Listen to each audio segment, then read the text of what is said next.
Você já ouviu falar que algumas crianças podem desenvolver fenômenos parapsíquicos ou extrasensoriais? Pois é. Tem um vídeo aqui, lá do Vilela, do Daniel Lopes, onde ele fala do caso da menina que seria a verdadeira Eleven. Você assistiu aquela série Stranger Things? É uma série, assim, ótima, né? Pelo menos a última temporada eu não gostei muito, mas as anteriores são bem interessantes, bem nostálgicas. Mas tem uma menina lá que tem fenômenos, né, de mover energia, de dominar os outros, uma série de questões aí que são além dos sentidos humanos. Segundo a chamada desse vídeo, existe uma história real da série Stranger Things. Não sei nada desse assunto, então convido você a vir comigo. Vamos lá. A ideia do problema dos três corpos a série começa os caras no acelerador de partícula não conseguindo trabalhar porque estava dando tudo errado, né? Não estava funcionando. É como se uma interferência de fora tivesse atrapalhando, alterando. E a gente descobre que eram os alienígenas atrapalhando o desenvolvimento tecnológico humano para eles não terem arma suficiente para vencer os alienígenas numa guerra. Iriam demorar 400 anos para chegar. E aí se com a velocidade do crescimento do desenvolvimento bélico tecnológico americano em 400 anos já teriam arma suficiente para vencer os alienígenas. Então eles começam a atrapalhar a experiência científica, né? Nessa época que lançou a série americana, porque teve a série chinesa também, né? Tem o livro, os 3 livros, a série chinesa, que tem 70 episódios, e tem a série brasileira, que tá na primeira temporada ainda. Na época que lançou a série da Netflix, tava acontecendo isso no acelerador de partícula original do lado do CERN, lá na Suíça. Tava dando tudo errado. Tinha uma influência externa que ninguém tava conseguindo explicar. Eles conseguiram explicar inventando o conceito da partícula fantasma, que é uma partícula 4D que está em outra dimensão, influenciando a nossa dimensão e atrapalhando. Na mesma época, eu falei, caraca, que coincidência, meu irmão. Tá muito estranho isso. Tá muito estranha essa história. Então, assim, às vezes a gente pensa em guerra, a gente pensa assim, em bomba atômica, né? Mas a parte espiritual é um componente vital, fundamental nessa conversa também, né? A gente vê muito isso.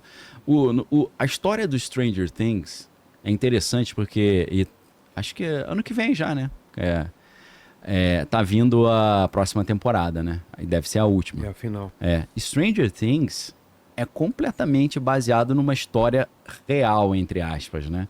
Porque a Bíblia do Stranger Things, inclusive se a galera conseguir achar, isso é legal. Se você botar Stranger Things Bible, você vai achar um documento em PDF, que é o documento original que eles fizeram o pitch para os estúdios, né? O que é. Que explica. E que é sensacional. Não sei se você já viu, se você quiser dar uma olhada depois, é incrível. É mesmo?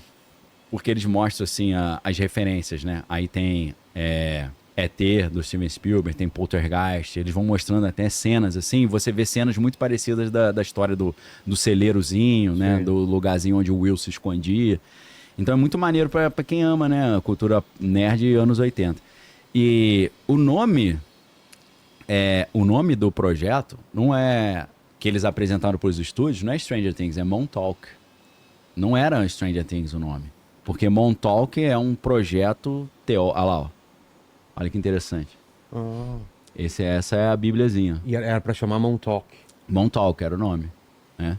Montauk é o nome de um lugar que é a pontinha da ilha de Long Island, lá em Nova York, que é o ponto mais a leste dos Estados Unidos. Então ali, o que os americanos fizeram? Botaram uma antena gigante para monitorar, ver se não estava vindo nenhum alemão atacar os Estados Unidos durante a Segunda Guerra Mundial. Então em Montauk ali tem uma base, e essa base ela foi transformada num centro de pesquisa do Departamento de Energia. E aí quem se lembra do episódio inicial de Stranger Things, tudo acontece no Departamento de Energia, né? Isso, e aí você fala, pô, o que tem a ver Departamento de Energia com paranormalidade? Mas o Montauk era isso. Porque o que eles fizeram? Essa antena que tinha lá na ponta da ilha, eles ligavam tipo 5 da tarde para espionar e fazer pesquisa. E o delegado começou a perceber que 5 da tarde começava a ter um monte de crime. De nego maluco na rua, fazendo besteira. E aí os caras começaram a tentar pesquisar por que era aquele horário. E descobriram que a antena ligada influenciava o comportamento da galera no redor. Isso tá no filme, no livro. Olha, é difícil dizer se isso realmente funciona assim na prática, porque, tudo bem, certos aparelhos podem incomodar até mesmo o sono. quando você vai aplicar, por exemplo, técnicas de saída do corpo, você não tem certo... É prudente evitar certos aparelhos eletrônicos. Por exemplo, eu se for deitar com um computador ligado no meu quarto, não dá. Não dá nem para... Até o sono fica horrível. Sono. Veja bem, sono. Eu estou falando isso por quê? Porque na época que eu morava com a minha mãe, eu tinha um computador no quarto que eu sempre fui conectado. E aí, na época, eu ficava fazendo esses download, que era muito ler da internet, e ficava o computador ligado a noite toda. Nossa, era um horrível, era horror, assim, dormir aquela noite. Então, não é que eu fiz uma vez, eu fui testando e vi que o quanto aparelhos realmente influenciam no sono. Agora, se realmente uma energia pode influenciar a ponto de desequilibrar emocionalmente ou de abrir certas fissuras energéticas para que seres extrafísicos, né, obsessores, assediadores astrais, possam chegar, influenciar e ativar algo na pessoa que ela antes não tinha abertura, já fica um pouco mais complicado, mas não dá para menosprezar totalmente a questão de aparelho físico, tá? Agora vamos ver onde é que vai chegar essa história aí. Que é o livro original, que é Montauk Experiences in Time, Experiências no Tempo, que é do Peter Moon e um outro cara. Esse livro é a maior loucura que existe, mas é o que eles se basearam para fazer Stranger Things. E aí, qual que é a ideia? Esse cara começou a investigar por que estava tendo crime, e aí o que ele fez? O maluco era engenheiro, ele botou em cima do carro dele uma antena com receptor, e ele estava vendo onde o sinal estava mais forte. Então ele foi andando pela ilha, foi andando, e aí ele foi indo, pô, tá aumentando, e ele chegou nessa base. Ele falou, cara, Tá aqui. Alguém tá fazendo alguma parada aí que tá influenciando o comportamento da galera. E aí ele começa a investigar e ele descobre que, segundo ele, um dos maiores gênios da história da humanidade, que é o John von Neumann, que trabalhou, acho que no Projeto Manhattan também, o John von Neumann estava trabalhando lá, a antena, no projeto. O que eles descobriram? Eles estavam fazendo... É como se o Projeto Montauk fosse o Projeto Filadélfia 2.0. Lembra do Projeto Filadélfia? Sim. Que eles tentaram... Na verdade, o que eles tentaram fazer? Eles pegaram um navio... Segundo, é meio lenda isso, né? Eles pegaram um navio e eles tentaram, através de ondas eletromagnéticas, fazer o navio ficar invisível. Fazer um cloaking, né? Que chama em inglês, né? Ficar como se fosse... E ele teria aparecido... Aí ele sumiu e apareceu em outro lugar, né? Em outra época. Não foi? E eu acho que foi na mesma época. Foi na mesma época? Em outra época já é aquela série Cavalo de Troia, né? Que é maneiro pra caramba, né? Do JJ Benítez, né? Pra quem gosta desses assuntos. Só que ele apareceu em outro lugar e alguns dos tripulantes estavam fundidos, misturados dentro da ferragem, né? Com a estrutura. Os caras estavam só pedaço do corpo, né? Então, e dizem que essa pesquisa, eles continuaram aí em Montauk. Só que o que eles estavam fazendo? Eles tinham, segundo eles, tinha uma cadeira chamada Montauk Chair, que eles conectavam a mente do cara nessa antena, e o cara que era um paranormal usava a antena para espionar os Estados Unidos inteiro. Tipo, aumentava a capacidade, tipo o Dr. Xavier, né? Sei. Acho que eu ia falar, tipo o cérebro do Dr. Xavier. Mas alguém espionar desse jeito com um aparelho, bom, não sei dizer. Parece improvável. Não vou dizer impossível, porque nada é impossível, mas é improvável, né? Aumentava a capacidade, só que falaram que fritaram o cérebro do maluco. O maluco ficou todo cheio de sequela depois, né? E aí, o que acontece? Eles começaram a usar a antena para conseguir espionar os russos espiritualmente, né? Ou através da paranormalidade. Só que nessa, que na verdade é um cara, eu esqueci o nome dele, tem um... o livro é do Peter Nichols e Peter Nichols e não sei que lá, Moon. Esse Peter Nichols cita o nome do cara, que é a Eleven original. Sei. Que esse cara era o grande paranormal que fazia as pesquisas ali no Montauk. E aí ele tava na projeção astral espionando um general russo. Só que na hora que ele estava espionando, ele encontrou com um monstro. Que no Montauk é o Montauk Monster, mas no Stranger Things é o Demogorgon. Entendeu? E aí, o que acontece? Esse monstro viu o cara no plano astral. E falou, pô, o que você tá fazendo aí? Aí o cara viu o monstro, ficou desesperado e voltou pro corpo, fugiu. Só que o monstro veio atrás. O livro, Montauk Project, tem foto do monstro. Você fala, não é possível, né?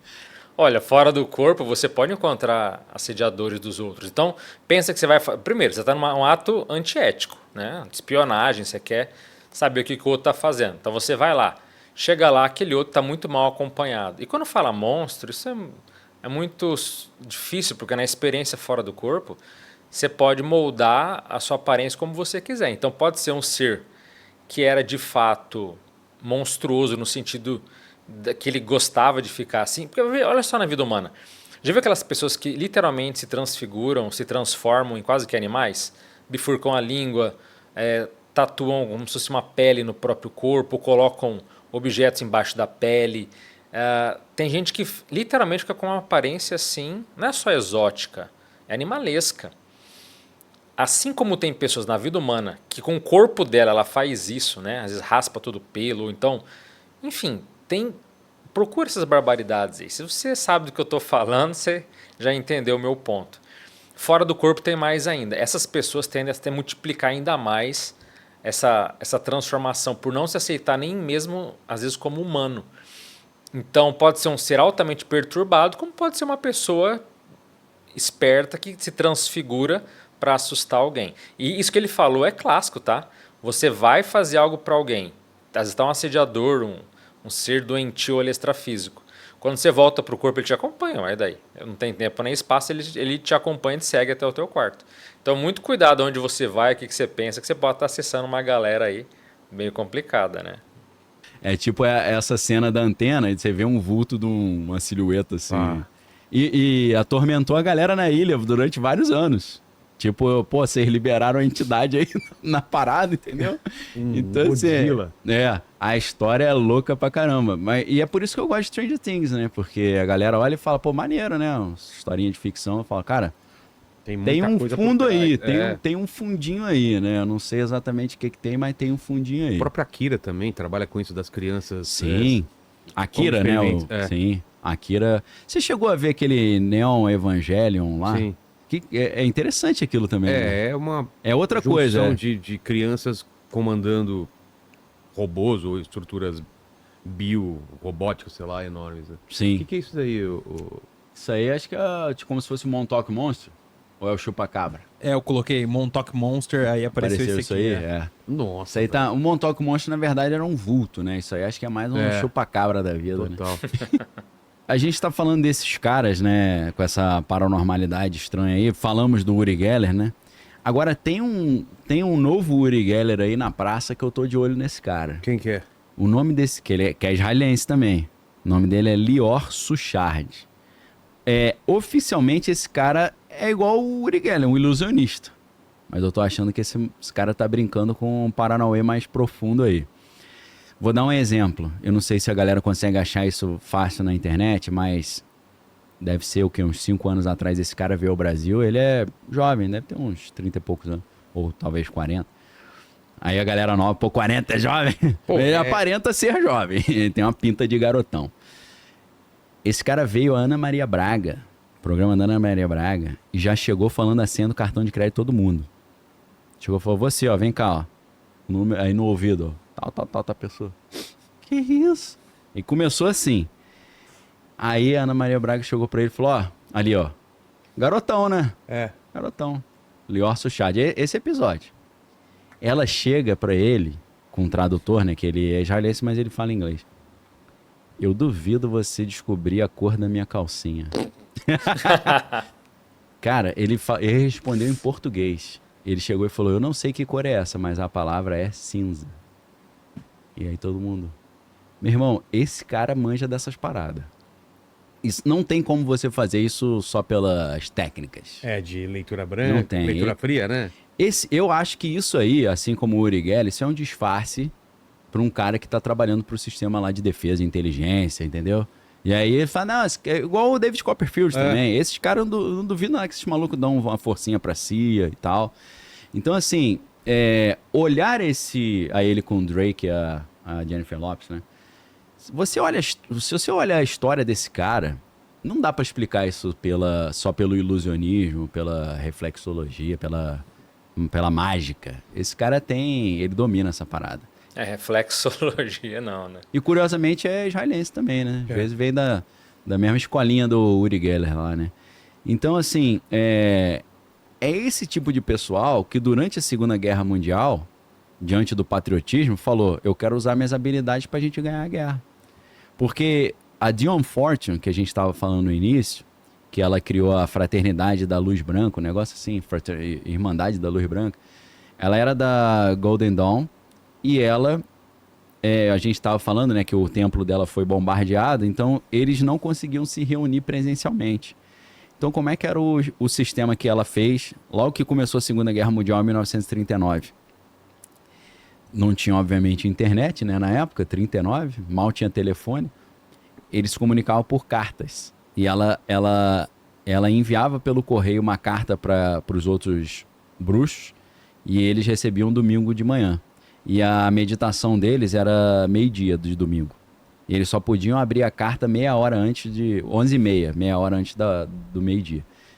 Então ela começou a fazer exercícios espirituais com os caras e a ideia era eles visualizarem a montanha da sabedoria. Eles visualizavam a montanha. Nessa montanha tinha uma caverna e nessa caverna tinha um mestre lá dentro. Então é como se eles se encontravam espiritualmente nessa caverna, né?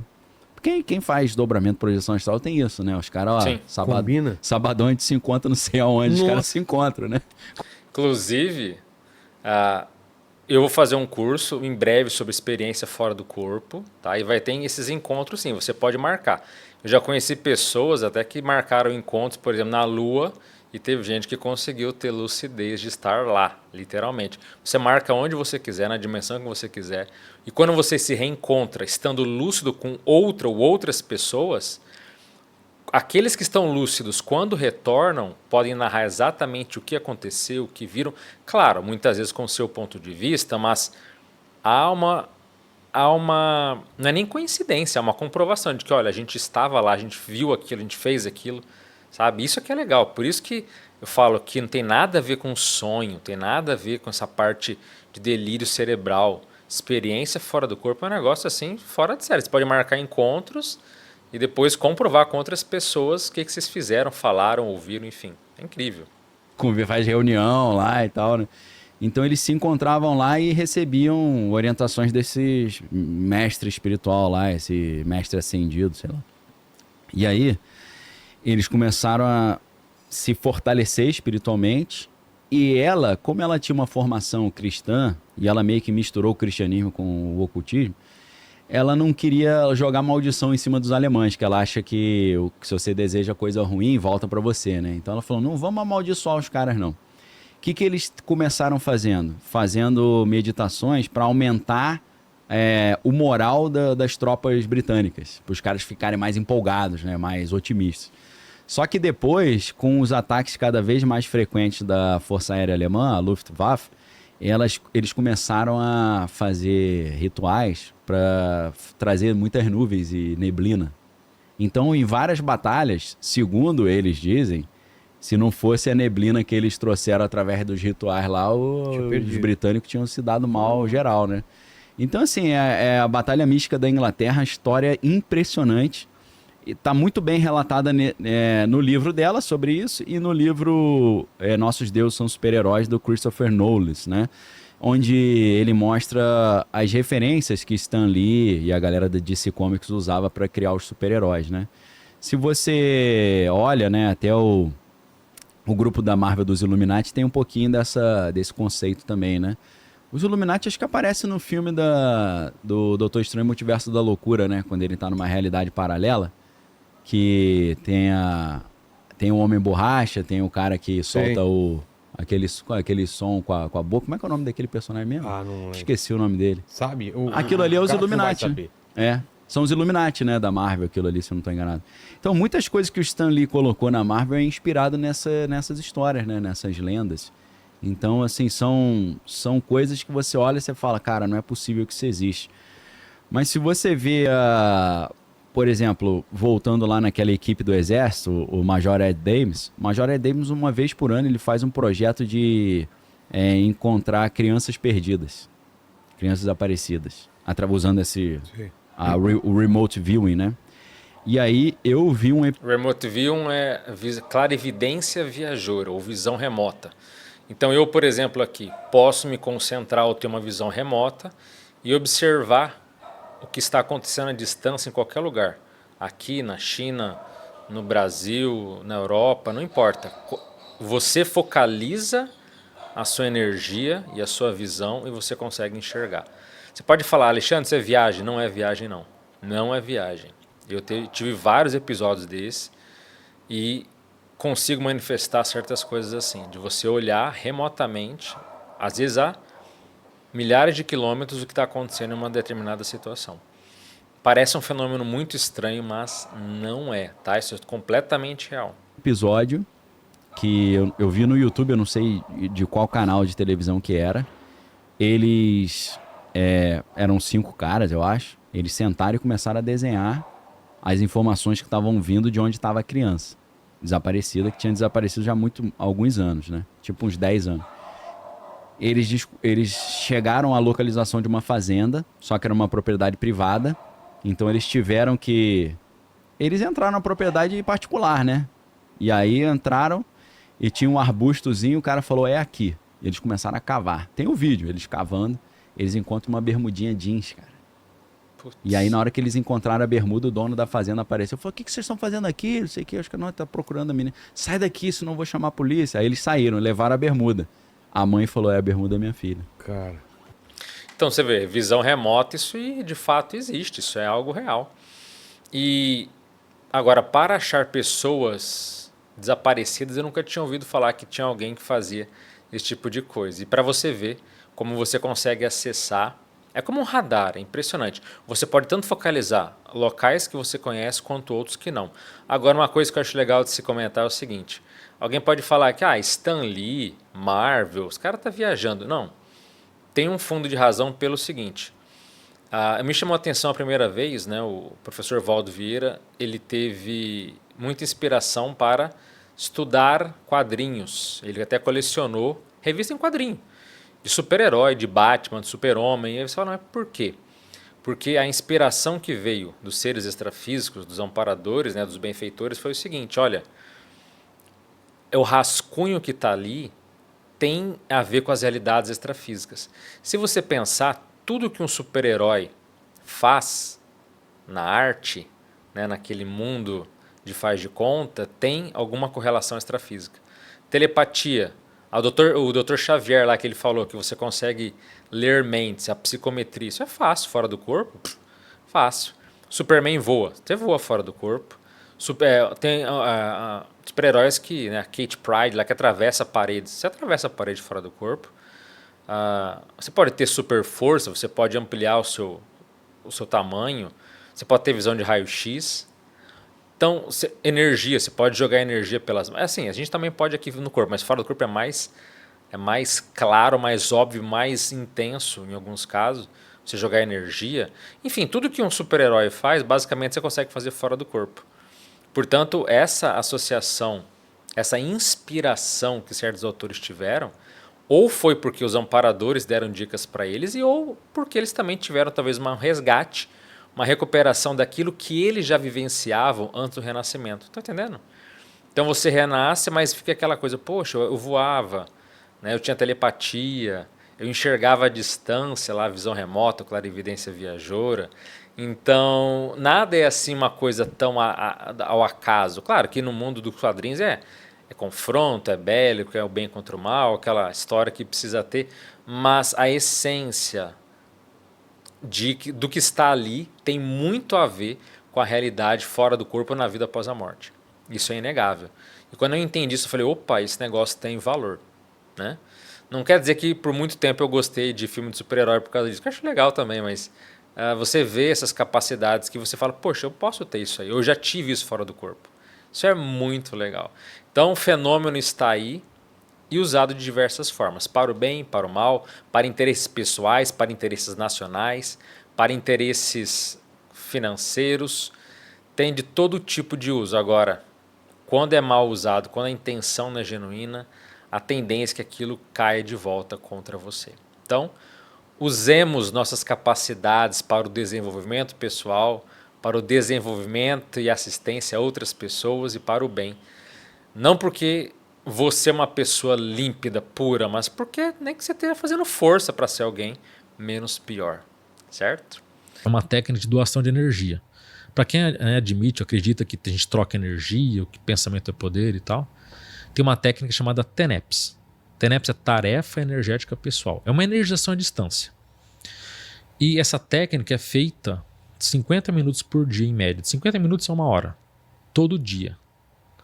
Não tem feriado, não tem domingo, não tem nada. Então é um horário fixo, você para doar sua energia. Tipo um grupo de oração. Não é porque é sozinho, é totalmente isolado, você é pessoal. Não tem ninguém, não tem nenhuma testemunha física. Entendi. Mesmo que tenha alguém na tua casa, a pessoa se isola, vai num quarto fechado, ali ela trabalha as técnicas de energia e depois se predispõe para os amparadores que eles vão acoplar em você e vão pegar a tua energia para doar para quem está precisando. E nessa NEP a gente recebe pedido. Então você pode mandar um pedido, ó, fulano de tal, mora em rua tal, tá precisando.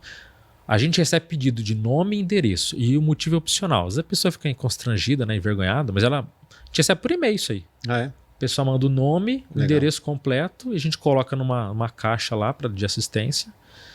E essa assistência dura de 1 dia a 6 meses. Casos mais bobinhos pode durar, bobinho entre aspas, né? Mas casos mais fáceis pode durar 1 semana, 1 mês de ajuda. Casos mais hards até 6 meses de ajuda.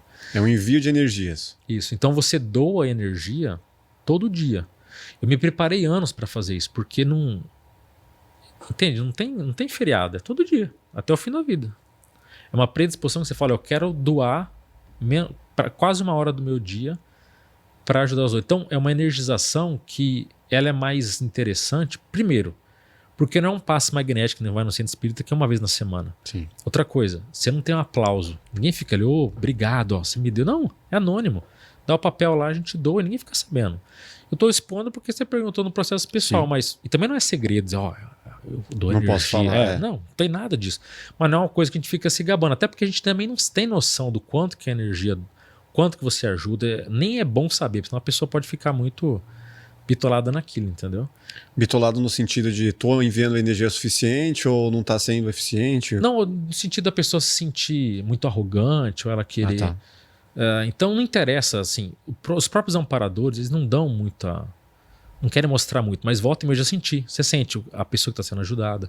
Eles mostram para você se tem visão, né, de quem está sendo ajudado, eventualmente, né?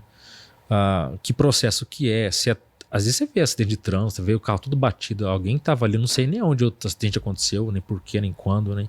mas tá lá, você vê a cena do carro amassado, você vê alguém sofrendo, às vezes acontece, mas isso é eventual. Então você doa energia.